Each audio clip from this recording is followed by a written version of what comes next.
Hey there.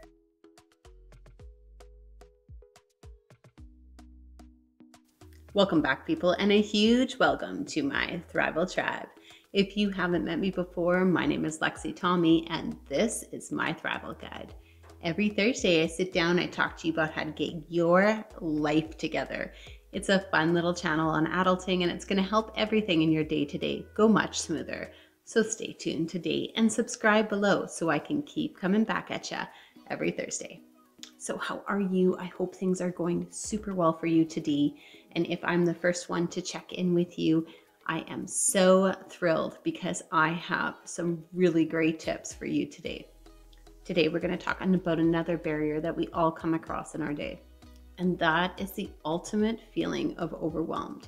In my years of social work, I have asked this question more times than I could ever count. How often do you feel overwhelmed? And the answers can vary. I think it's more of a personality type than a state of where you are in your life. I think that some people are more sensitive. I think some people come across more decision fatigue. But if you're overwhelmed, you're not handling things as well as you could be. You're not deciding things as accurately as you would like to. And this can cause some problems to come in the future. The other part that we don't recognize is that we all get overwhelmed. This is not something that happens to this person or that person. It's something that happens to everyone. The first thing that I want you to do is identify the problem. Is there a particular time of day that you feel overwhelmed? A location, a situation, even a person? Start to identify the patterns within yourself. Once you have identified that you are overwhelmed, when you first get home from work or you have to make supper, you can then plan better for how to prevent it, such as pre-making supper, having a plan for supper, having pre-made or pre-ordered or got the groceries for the item ahead of time. Start by cooking suppers 1 to 2 times a week. Hit up my weekly prep videos and learn more about how you can prep your life for success. Once you have a plan, overwhelming feelings can lessen and you can be much more successful in your day. Number 2 is take a break. It's easy to say take a break, but do we actually? I have seriously found timers to be such a huge benefit in my life. I can set a timer for, let's say, 2 of the 4 tasks that I have faced in front of me and plan for a timed session of break in the middle. So maybe I set the timer for 20 minutes and I attack some of the tasks on my list. And then when that's over, I take a 10-minute break. And maybe that's 10 minutes just zoning out on Facebook, or maybe that's 10 minutes of a show, or maybe that's 10 minutes that I just sit in peace and quiet. And then I'm refreshed and I am ready to go and finish off those tasks. Number 3 is find your mood changer. Mine is music. Turn on a great song and have it alleviate anxiety, turmoil, and feelings of exhaustion and overwhelm. Need to clean your kitchen at the end of the day, but you're already at your end? Plug in some earphones and crank some of your favorite peppy music. I'm gonna tell you, that kitchen is gonna be cleaned in no time and you might actually enjoy it. Number 4, have you let out your emotional release? Have a cry, have a scream, run it out. It can do wonders for the soul and your immediate situation. From there, I want you to go ahead and clear your mind. Go for a walk, take a nap, sit for 20 minutes outside without distraction. It can ground you, I promise. Nature is a miracle for grounding your purpose and your soul into the next step. Number 6, find someone to vent to. I have some amazingly supportive friends. Honesty and openness are such a huge part of my relationships with them. Let a friend know that you are having a tough time. Set up a little coffee to have a little vent session. Say you need to talk. It can be the ultimate release that you need. A 20-minute vent session can go a long, long way. Are your days simply too busy? Dissect it to try and find a path out. Write it all out, restructure and organize. Train your brain to look at blocks of productivity. errands to do, to-do lists, and free time. Knowing what your blocks are, knowing when your openings are, knowing when you're busy is going to make your day run so much smoother. And it will also help in being able to plug like tasks to batch task. And batch tasking will be way more effective than you will ever imagine. One thing that people often neglect is having something available that they can readily enjoy. Readily available and readily enjoy. Those are the keys. For me, I like journaling in my agenda, painting and home projects, or simply taking the kids swimming. We live really close to the swimming pool, and it's amazing what a difference taking the kids to swim can be. Sometimes I'm in the pool with them, and I can enjoy my kids, enjoy the silence of not having distractions from them, enjoy a hot tub, enjoy the warm water. I can sit on the sidelines and other times and get some work done. Taking the kids swimming has been a real outlet for my family. It can be a great stress reliever, and it can make me feel like a better mom, a better friend, a better person that's more organized and ready to spread their intentions into the world. Another huge relief for overwhelm is practicing the long lost art of good enough is good enough. If a job is done, does it matter if the dishes are done perfectly or in the exact order? No, it matters that the dishes are done. Sometimes good enough is just good enough. I literally think that people get completely overwhelmed by perfection of a task, by perfecting that task in particular. But when that task becomes 15 tasks, 20 tasks, 30 tasks in the course of a day, it can be overwhelming to perfect them all. Declutter, wipe down all the surfaces, keep things tidy. That's good enough. It doesn't matter that your home is perfect. It has been a super hard lesson for me, and I fight it regularly, trust me.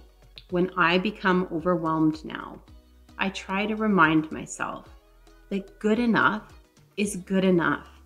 Done is done, and perfection will never happen.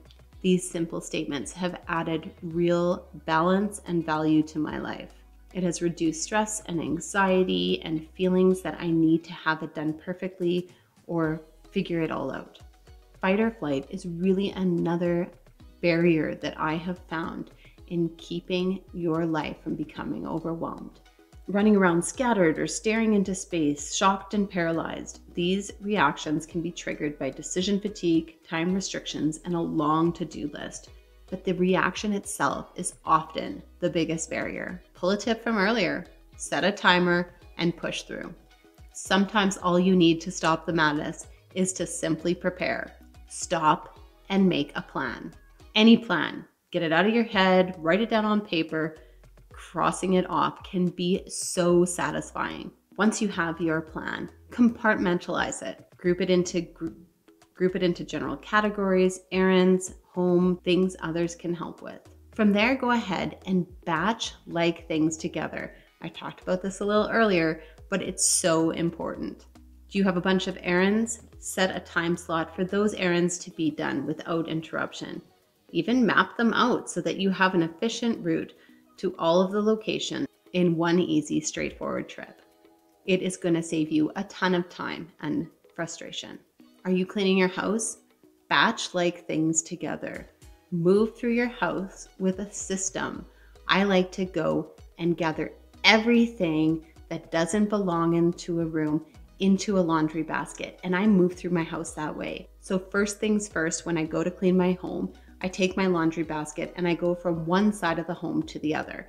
I grab everything that doesn't belong in that room, throw it in the laundry basket. Then I go back through the house in a reverse order or the same order, it doesn't matter, and I put everything back.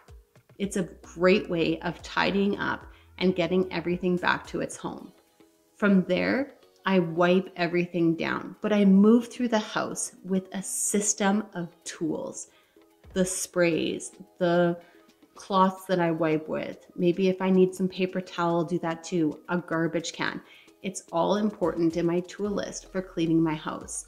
I go and I wipe down all of the surfaces, and I start from top to bottom so that I'm not re-wiping surfaces that I just cleaned. As I'm cleaning those surfaces, I'm gathering up all the laundry and I put it in the washer and press go. And as soon as I'm done my cleaning, wouldn't you know it, that laundry is waiting to go in the dryer, and I put it in the dryer too. Once all of my tasks are done, I go and I grab the laundry from the dryer, fold everything and put it away. And boom, my house is back in order. It's a simple system that I do, and it all responds to movement through a home.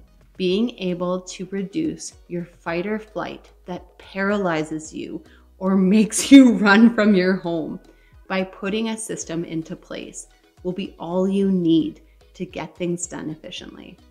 Next, see the signs. There are signs all around you.